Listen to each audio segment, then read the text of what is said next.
Welcome back to Horn Takes. It's Friday. I love Fridays. Usually on Fridays, we're talking a lot about football games that are happening on Saturday. Today, we're not going to talk about any football. It's going to be a different kind of show today. We're going to talk a little bit about the Texas basketball game last night against Creighton. We're going to talk about the NIL. We're going to talk about the transfer portal. And we're going to talk about the college football playoff expansion. All of those are things that are super relevant this time of year or things that are just kind of breaking news. So let's do it. Texas basketball. If you guys didn't see that game last night, really, really good basketball game. Number 7 Creighton on the road at number 2 Texas. Texas gets a 72-67 win. I really feel like where Texas won that game was turnovers and free throws. That they were a little bit better than Creighton at not turning the ball. In fact, Texas protected the ball really well in that game, and they shot better from the free throw, from the charity stripe than Creighton did. But it was a good game. It was close for the majority of the game. Creighton kind of creeped out to a little bit of a lead, and then Texas kind of got back in it. Then towards the end of the first half, Texas went on a little run, and they ended up outscoring Creighton in the first half by 5 points. And ultimately, those 5 points were the difference in the game. Both teams scored 40 points in the second half. The shooting in this game was pretty bad on both sides. The field goal percentages themselves were pretty good. I think they were both around 47%. But the 3-point shooting was pretty bad for most of the game. Creighton has a kid named Shireman, big 6'7" kid. Apparently he's a really good shooter. He could have built downtown Austin with all the bricks he was throwing up for probably 85% of the game. Texas shot a little bit better from 3, but not much better. I think they were 21% from behind the arc. But it was kind of cool to just see both of these teams go at it. I thought the defense was really good by both teams. They made people take shots and they made them take the kind of shots that those people don't want to be taking. So I thought that was kind of cool. I don't know a ton about basketball, but I heard the announcer say that several times. And as I started thinking about it, we did have guys, Texas for sure. I don't know a lot about Creighton's team, but we did have guys taking shots that they wouldn't normally take, and that are not really high percentage type shots for them. That point guard for Creighton, Ryan Nimhard, he's from Toronto, I believe. That kid is really good. In the second half, they basically just scrapped all their offense, and it was really him driving to the basket. And man, he made some really good plays driving to the basket. He's good. He's a sophomore. They have that big kid, Kalkbrenner. I don't know exactly how tall he is. He's got to be close to 7 feet tall. He abused Texas last night. He went 9 for 10 from the field. His only miss didn't miss by much. And then the Shireman kid I talked about a minute ago, it was funny. I texted my friends. He made 1 3 with probably, I don't know, it was less than 5 minutes. It was right around 5 minutes or less than 5 minutes left in the game. And again, the game was close. Texas got out to an 11-point lead at some point. I think it was early in the second half. And it looked like the game was going to kind of get away from Creighton.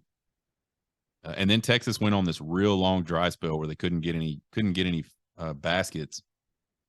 And this Shireman kid, again, he's chunking up threes like the whole game, and he's missing some of them bad, like completely missing the rim a couple of times. And I'm sitting here thinking to myself, this guy's like the 3-point ace. This is the guy.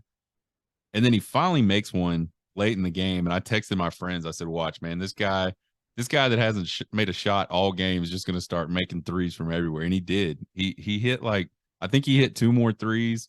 and one of them was deep, and he made a really nice sort of fadeaway shot at the top of the key. And that really, him kind of catching fire towards the end there was really what kept the game close, I felt like. But anyway, really good game. Carr and Hunter led Texas in scoring, 19 and 15 points respectively. Dylan Mitchell had 10 points. He looked really good again. He's starting to, his game's starting to develop. He's starting to be more than just this guy that can just kind of out athlete people. So that's good to see. The backcourt again. The other Arterio Morris is still struggling shooting, and Jabari Rice didn't look great last night. Although most of the time he looks really good. He did make some key shots. He just wasn't hitting from three. So I'm still high on the backcourt. I think the backcourt is a huge advantage for Texas. They've got so many guys they can just throw at you, and then the other guys are starting to pick it up. I think Timmy Allen had 10 points. Christian, man, I get these guys' names confused. Christian, whatever his name is, he's actually a transfer from Creighton. He made some key buckets at some key times. So overall, really good game. I don't know which Texas team we really have. Do we have the Texas team that is going to start making a lot of shots? Because there was a point in that game where Marcus Carr and Tyrese Hunter were just draining them. And again, neither one of them's percentage was good, and overall the percentage was terrible. But there was a point in time, like Marcus Carr almost seems like one of those guys that he just has to keep shooting no matter what, and eventually he'll start draining them. So I don't know. I don't know if we've got a team that can consistently beat people with the long shots. We'll have to keep seeing how the season goes. But the good news is, even while not having just a really great offensive night, the defense carried the team, and they were able to make plays late to win that game. So I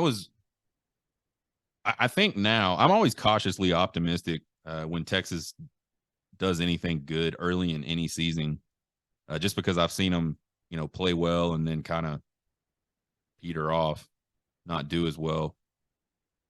But I think I'm starting to believe that this is a Texas team that can make a pretty deep run in the tournament, and maybe even get it done. I haven't seen Houston play, and I don't watch a lot of different college basketball, but until later on in the season. But we'll see. NIL. Let's talk about that for a little bit. For those of you that don't know, NIL stands for name, image, and likeness, and it's basically just a way to start paying players. So the argument has always been it's $1 billion industry. These schools are making all this money. The coaches are making all this money. Third parties to the whole thing are making all this money through jersey sales and shirt sales and whatever else, autograph sales. But there wasn't a mechanism to get any money into the players' pockets, which I agree is a problem. And then along came NIL, and basically it's like it's completely gone beyond what I think the intent was for NIL. Now NIL is a recruiting tool now. I mean, you've got these organizations at all the major schools. I know Texas has one, and I'm sure most places have them. Like these organizations that just their sole intent is to raise money for NIL deals for players. And so we'll talk about the transfer portal in a minute. And I think a lot like the transfer portal, NIL has gone way past the intent of what it was designed to do. It's kind of like, I'm not trying to get political at all, but it's kind of like unions. When unions first started, there was an actual real need for some sort of organization and some sort of group to kind of stick up for workers and make sure they weren't being treated unfairly. But now unions are just a big money grab. And so we've quickly gone from the intent, which is, hey, why should EA Sports be able to sell a game with these guys' numbers on it and make millions and millions of dollars, and they can't even get any piece of that pie at all? Why can't Xavier Worthy go sell his autograph on a football and make like $50. Like, what's the problem with it? It's gone from that to like just this massive, almost recruiting tool. So obviously, with that, the NIL changes recruiting tremendously. You've got guys that are committing, decommitting, committing, decommitting, committing, decommitting, and then all of a sudden they end up at the place where they're going to get paid the most. And not that guys didn't decommit before, and you always had the guys that for whatever reason couldn't make up their mind. But you've got like parents openly talking about where they're going to get the biggest bag from. And so not only now as a head football coach are you recruiting a player and you're having to talk about, here's what the school can offer you, here's what our program can offer you, here's like all the facilities that we're building, here's all the programs that we have for our student athletes to make sure they're doing well in school, to make sure they have the best nutrition, to make sure they have the best opportunity to not only excel on the field but off the field. Now these guys got to figure out how they can get players money that haven't even come yet, which I realize is totally 100%, as far as my understanding goes, illegal. It's a violation. It's a violation, from my understanding, for a player that hasn't even stepped foot on campus to be given any sort of assurance that they'll make this much money or that much money, or they'll get this car or that truck or whatever. But I think that goes on pretty heavily across the country. There's really no sort of oversight on NIL whatsoever. They said let's do it, but nobody said, well, how do we manage it? How do we have some sort of oversight on this whole system? And now they're just now kind of thing. It's kind of like the internet. The internet came along and they're like, bam, the internet's awesome. Let's do it. Well, now there's all these legal challenges with the internet, and we're talking 20 years later, 15 years later, we're still talking about all these challenges with the internet. When a transaction occurs on the internet, does it technically occur in the state where that person instigated that transaction, or does it occur in some magical land called cyberspace? Just an example of how people have these great ideas and they throw them out there, and there's no thought put into like, how are we going to regulate this in any way? I think not only does it change like recruiting players to come to your school, but it also changes player retention. That's kind of been a thing coaches have never had to worry about before NIL and before the transfer portal. They've had to worry about it a little bit, but they haven't had to worry about it near to the degree that they have to today. Getting them on campus now is half the job. If you really want to keep them, you got to figure out a way to keep them on campus. A perfect example of the NIL sort of playing into this, there was a lot of rumors last year about Xavier Worthy, wanting to move on, go to USC. And a lot of the rumor sort of was encapsulated by the fact of, USC wants to offer him all this money to come play football there. They're lining up all these NIL deals for him to go play football there. And I'm sure there's hundreds and hundreds of other examples. That's just one that obviously I'm familiar with. Same thing right after the season this year. All these rumors start popping up about Xavier Worthy and him, possibly moving on to USC. And it wouldn't surprise me at all if, kind of like how agents float head coaches' names for other head coaching jobs so they can get extensions at their current job. You're starting to see these players. They're doing the same type of stuff. Oh, I'm going to go ahead and enter the portal. They're all announcing on Twitter like a week ahead of time that I'm going to enter the portal. I intend to enter the portal. A lot of them probably have no intention of leaving. They're just trying to see if they can get something extra, something they weren't getting before at their current school. I'm talking about all this from like a fan perspective. I have no inside knowledge of exactly how NIL works. I don't know. I don't know if like player A goes in and sits down in Coach B's office and says, "Hey, Coach, I want some more money. Can you try to help me get me some more money?"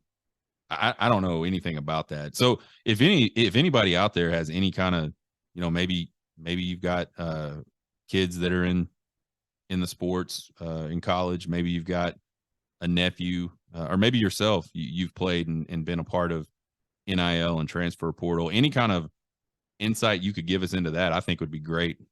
Just to, just for everybody to have a better understanding of really what goes on. So yeah, all I know is this is the perception of NIL, and I all I can do is speak from my perception of NIL. Another interesting thing about NIL is, a few years ago, players that maybe got an okay draft grade, but or maybe they didn't, maybe they got, man, you might be a late round pick or you might be a free agent. We really don't know. Do those types of guys start to stay now, and can colleges entice them to stay through NIL deals? Some of these guys are making a lot of money in the NIL business. So does it make sense to stay and maybe get my degree and get paid as opposed to not knowing exactly where I'm going to go in the NFL draft, or even if I am going to go in the NFL draft? Does it make sense for me to stay here now and get paid guaranteed? Or does it make sense for me to jump to the NFL, maybe get on a team for a few weeks and then maybe get cut and then maybe not get picked up anywhere else? It's interesting. I think you're going to start to see these guys that maybe aren't for sure day one and day two type guys that would normally jump. I think you'll start to see some of them stay, because I think some of those schools will put together, they'll figure out a way to get them an NIL deal to get them to stay. So there's a lot of negatives, I think, to NIL. And obviously, I think there's positive. I think that's great for a guy that maybe he doesn't know. He doesn't have to make that decision. He doesn't have to take that next step without knowing what's going on. He can stay where he's at, maybe finish his degree, which is valuable, and he can get paid for it. Let me know what you guys think about the NIL and my take on the NIL. I'm open to that I just don't understand it. It's possible. Transfer portal. I think the intent of the transfer portal was, I think the original intent and the original complaint was, I'm a student athlete. I go to school A because I like this coach or I like this coaching staff. And that coach can just turn around the next year and be gone. And there's really no consequences for him. And now I'm stuck in a position where I'm at a place maybe I really didn't like as much, but I really like the coaching staff or a member of the coaching staff. And now that person's gone. And he can leave and go coach next year, but I've got to stay here and play. And if I want to leave, I have to sit out a year. So for me, that was like kind of the original discussion that led to the transfer portal. Much like the NIL, I think we're way past that. The NCAA guarantees everybody one transfer through the portal without having to sit out a year, which I'm cool with. But I think it's gone well beyond that now. You've got freshmen that show up, they don't get to play, they immediately jump into the portal. There's like almost zero appetite anymore for these guys to sit there and develop and kind of wait their turn. And I think that's always been there, but again, they didn't have that recourse. The transfer portal wasn't there. They didn't have a way to say, well, if I'm not going to play here, I'm going to go somewhere else. I think it's really changed college football. It's really changed. I mean, used to there kind of used to be like this, a guy would sign with a school and he was a Longhorn, or he was an Aggie, or he was a Crimson Tide, or LSU Tiger. There's almost like this sense now that loyalty is gone. And to me, that makes it feel a lot like NFL free agency to me. And one of the things I really like about college football is that piece where you're a Texas Longhorn or you're whatever you are. And now what we're starting to see is a lot of these guys are essentially mercenaries. They're looking for the place they can go and get the most money. I mean, you got guys like Caleb Williams, for example. And I'm sure there were other reasons he left Oklahoma. I'm not suggesting that, money was the only reason he left Oklahoma. But you've got starters in key positions at major schools that are just completely jumping ship and going to other schools. And the rumor and my understanding of it all is a lot of it has to do with NIL money. I think we've solved the problem of guy that wanted to play for so and so, and maybe he went to a school that he liked it, but it wouldn't have been his first choice, but he really liked Coach A. We solved the problem of him going there and then Coach A bouncing on him in a year or two or whatever, and then him not having any recourse to do the same. We solved that problem, but I think again, kind of like the NIL, we've kind of gone way on the other side of this spectrum, and we've caused more problems because there's like no regulation of it. There's no rules to go along with it. It's really simple. There's this portal. You get one time where you can jump into it and go to another school. And after that, if you want to do it, you can do it as many times as you want, but you got to sit out a year. And technically, you can't do it as many times as you want. The NCAA says you have 4 years to play you have 5 years to play 4 years of eligibility. And those rules may have changed. I know there was a COVID year that got added, and there's obviously a medical redshirt year that people can take. So really, you have 6 years to play 4 years. I think the transfer portal again has made coaches' jobs harder, and it's kind of a two-way street there too. I think today you're not only you're having to recruit the kid to come, you're having to recruit him to stay because he can just jump at any time. Kind of where I feel like we really had a lack of regulation is like there's no contract aspect for it for the players at all.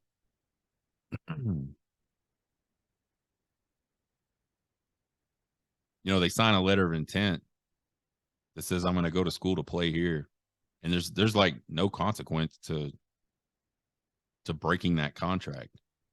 And again, I think there's good reasons why they should be able to do that. I'm not negative on any of these things. I just think there's things that the college football world needs to think about and needs to start discussing and start figuring out before they really ruin the sport. I mean, me personally, I don't want to see NFL light. I don't want to see a minor league for guys that are trying to make it to the NFL.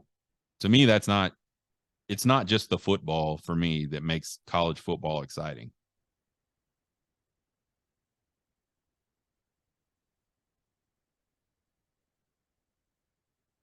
There's a lot of conversation about, with the transfer portal, coaches should be able to rebuild their rosters and sort of create like these super team type deals.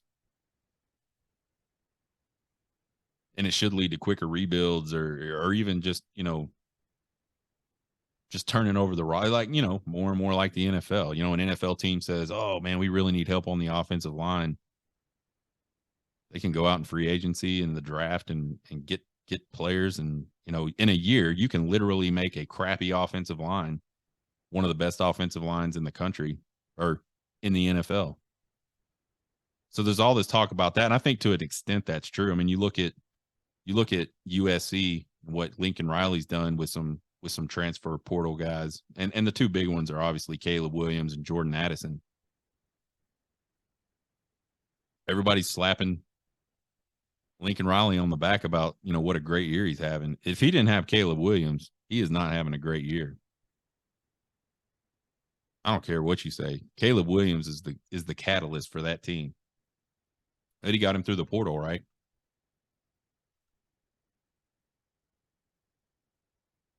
The NCAA transfer portal website keeps track of some statistics, and here's some pretty interesting ones I saw. when I was kind of looking through that. First of all, they only keep these statistics so far. Just 2020 is when they started. So there's really only 2 years worth of statistics. Some of this stuff may change over time. 2-1 portal entrants or undergrad players, which that kind of makes sense. There's not a lot of kids that graduate early in college and still have eligibility to be a grad transfer type player. Which, by the way, I think that was probably another one of the initial intents of the transfer portal was for those guys that want to, they went and did their undergrad at school A, and school B over there really has a great program for what they want to do for graduate study. This gives them the opportunity to still play out their eligibility in football, but also, pursue their academic goals. Which, let's not forget, that's what college football is. Should be, used to be.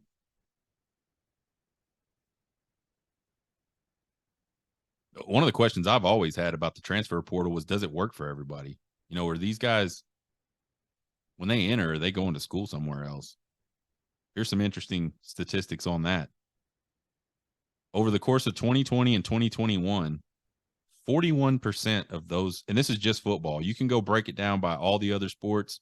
You can actually select all sports, or you can select individual sports as you kind of look at these numbers. So this is just FBS. 41% of the players that have entered the transfer portal since 2020 still looking for a new school. That's almost half. 2020, I thought, well, maybe 2021 guys. And also what it does is it breaks it down by month. So it's kind of cool to see the different months that these guys, spring is pretty heavy. Oddly enough, I would have thought like right after the season, but there's a lot of guys that enter the portal in spring. Anyway, I thought, 2021, obviously there's, we've got the football season still going. The portal's not open right now. So everybody that's in the portal from 2021 entered the portal before football season. So I thought maybe that skews it a little bit. But oddly enough, 2020, there's 43% of those guys. So of all the guys in 2020 that entered the portal, 43% still don't have a school. Another interesting sort of stat or figure is those that are aided by the departing school. So the school I'm leaving, if they help me find another school, I'm twice as likely to find another school. And that makes sense, right? But that all kind of goes back to what's the school's responsibility? What's the losing program's responsibility in finding you a new school? And it's something that's not regulated in this rule that I'm aware of at all. A good person, a good coach, a good organization is going to want to help people. I do it all the time. Like I hire people. I manage people. And when someone comes to me and says, hey, I want to make a career change. I want to move to this type of role within the company. Can you help me? I help them, even though I'm going to lose them. And a lot of them are really good people. They're really vital to what we do in my department. But I'm not going to hold people back. I'm going to try to help them. And so there's a lot of good people that'll do that. But there's other coaches that'll be like, dude, if you're leaving me, good luck. So there are obviously certain consequences of entering the transfer portal. You might not ever find another program to go play at. And so I think the gamble for players is, especially those that aren't stars, does anybody else even know who I am? And just because you had 5 offers out of high school doesn't mean those other 4 programs care about you whatsoever. So these guys that have scholarships, they're gambling with their scholarship. They're gambling with their academic future, their ability to pay for a college education, hoping that they can go somewhere else. And a lot like a lot of political policies, and I don't want to get political on everybody, but a lot like political policies, you solve one problem, you create a lot of other problems. Now you got guys that 43% of the class of 2020 or that entered the portal in 2020. They're not at another school right now, at least not playing football. And I don't know how they measure that. I may dig into that some more. Maybe it's they're not at school, period, or maybe it's they're just not with a football program anymore. I don't know if they track it that well, but let's assume they're not in school. So almost half of the guys that entered that portal in 2020, they're not in school anymore, and that's a problem. I think if you do end up landing somewhere, you're probably schematically behind, unless you follow a coach. Like Caleb Williams followed Lincoln Riley, so he knew the system. He's not behind. In his development of the scheme, his understanding of the scheme, and his role on the team. That's rare. There's not a lot of guys that do that. Most of these guys are leaving and they're going someplace new, and they're going to have new coaches, and they're already behind. A guy that's been at Florida for 2 years, let's say he's a redshirt freshman, he goes to Florida State, he transfers out and goes to Florida State. He's already behind an early enrollee come fall camp time, schematically. What about physical development? What about, these guys are spending all this time and effort trying to find a new school. It's probably hard for them to focus on themselves physically. So you're losing your place in line from a knowledge perspective, but you could be losing your place in line physically. And then I think the other question is there a stigma? Is there going to start to be a stigma associated with these players, especially really young players that enter the portal? One example, and again, it's a Texas example because that's the team I'm obviously the most familiar with, but Jaleel Billingsley, Alabama guy, played 2 years there. Whatever's going on at Alabama is not suiting him, so he says, I'm going into the portal. Texas picks him up. He didn't play a whole season. He quit on the team. He's back in the portal, or he will be back in the portal on Monday. Is anybody going to pick that guy up? I mean, surely somebody will, but the point being, for certain players, do you get stigmatized for using the portal more than once? Does that make you one of those 43% of guys that just can't find a spot to go to school anymore? So I think the portal obviously can be a good thing for a lot of guys. But I think it's sort of built this false sense of free agency that really doesn't exist.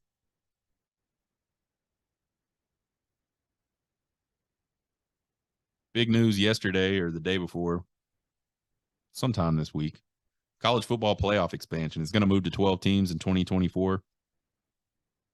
Quarterfinal games for the first year are going to be played at the higher seeds home site or a site that they select. So I guess there's the possibility that someone could say, we don't want a home game.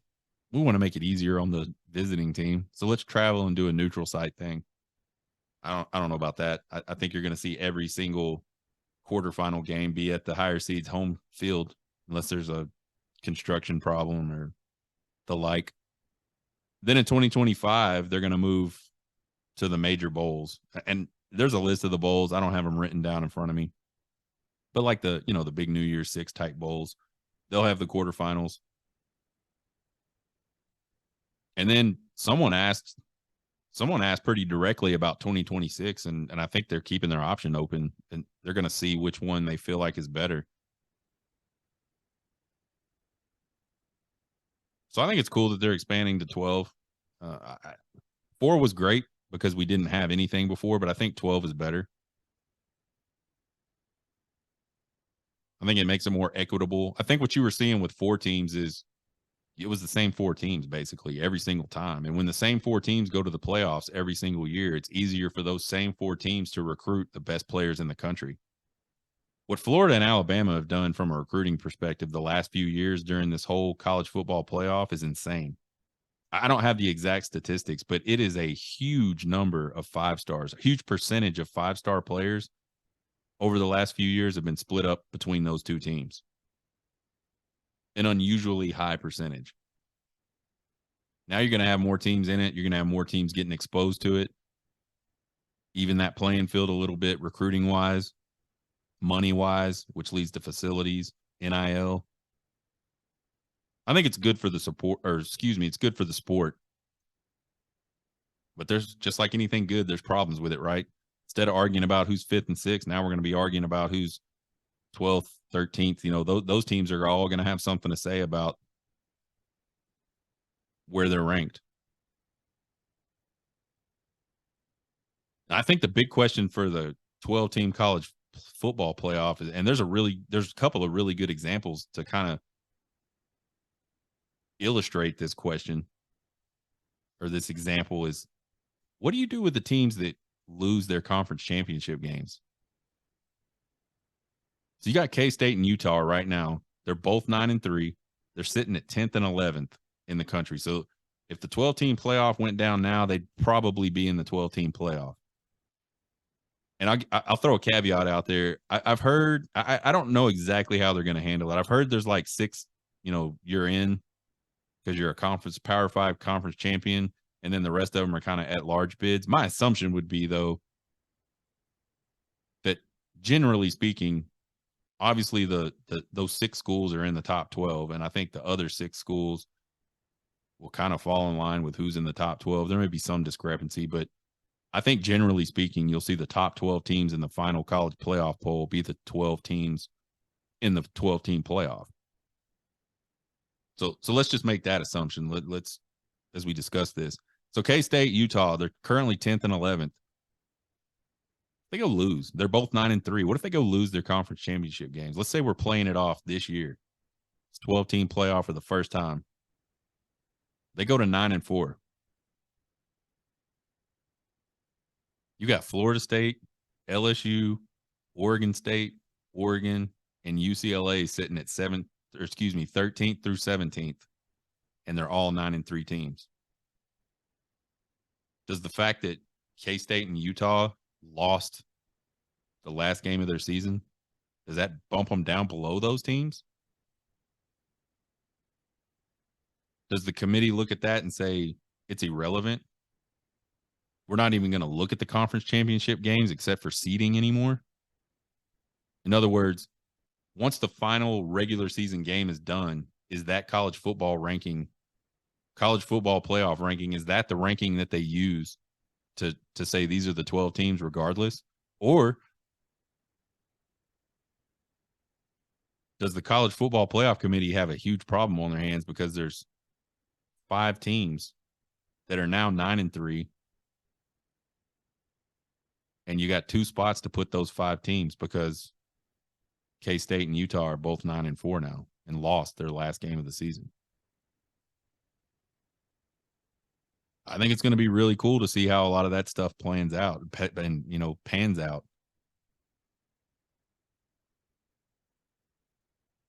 I don't follow Division I AA that closely. I know they have a playoff. I know it's a big playoff. I don't know if they run into these types of issues and how that stuff is solved, how those problems are solved. But I thought that was a pretty cool question. How does that work? Do you get penalized for being in your conference championship game and losing to one of the best teams in the country? Does it help you?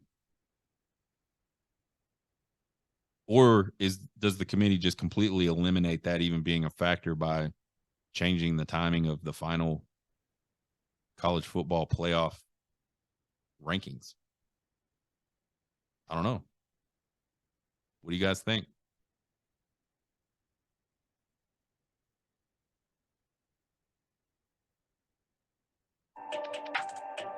Subscribe to the podcast. Tell your friends about the podcast. You can check it out on YouTube. This video will be up. Horn Takes Podcast. Find me on TikTok at Horn Takes Podcast. You can email me, horntakespodcast@gmail.com. Questions, comments, concerns, criticisms. I like them all.